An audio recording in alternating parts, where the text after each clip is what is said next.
Assalamualaikum warahmatullahi wabarakatuh. Seperti biasa, saya ingin menyampaikan sedikit penyampaian yang mungkin bermanfaat bagi kita semua, terutama diri saya sendiri. Karena ketika kita memberikan nasihat, itu sebenarnya kita menasihati diri kita sendiri. Ya, itu yang paling utama. Nasihat itu pada akhirnya ketika kita menasihati orang lain, yaitu menasihati diri kita sendiri. Ya, atau ya sebelum kita menasihati orang lain, kita mengoreksi, menasihati diri kita sendiri. Merenunglah, apalah itu pokoknya memberikan suatu tausiah pada diri kita sendiri.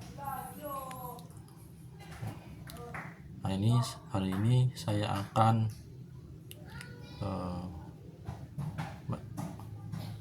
membahas bagaimana seharusnya kita bermedsos. Menurut pribadi saya, medsos sekarang itu adalah sebuah akses yang mana mayoritas orang bisa digunakan untuk berinteraksi, berinteraksi istilahnya kalau menurut saya itu interaksi modern. Kalau dulu kan ada yang namanya SMS, sekarang kan ada yang ada WA ya, WA. Bagaimana cara kita bermedsos? Misalkan kita menjadi seorang YouTuber, yang pertama adalah itu kita harus membuat konten yang positif, konten yang bagus, yang baik, mendidik dan membangun.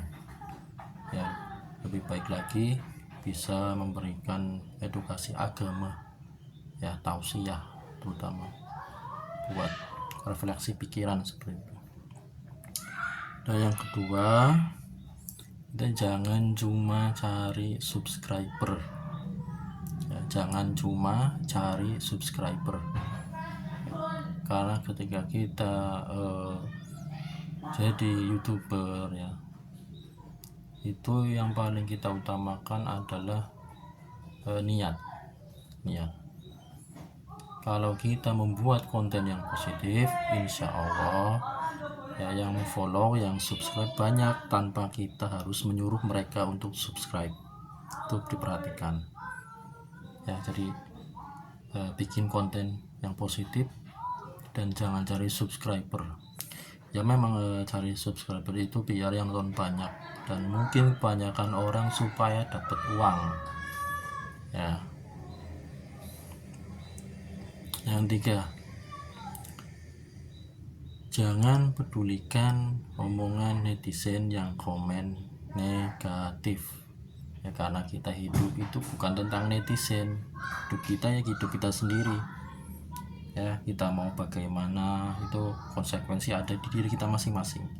Makanya kita bisa mengenal tabur tuai ya. Siapa yang menanam dia yang mendapatkan hasilnya, kan seperti itu ya. Adapun kita menjadi YouTuber dan banyak komentar yang negatif, ya kita biarin saja. Seperti tadi, hidup itu bukan tentang netizen mau berkomentar apa. Selama kita benar ya lanjut,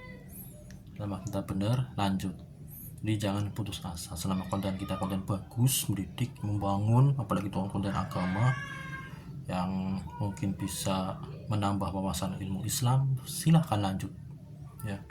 Bagus, itu ahlan masalan kepada youtuber yang mungkin bisa membangun di channel Islam ya, lewat channelnya.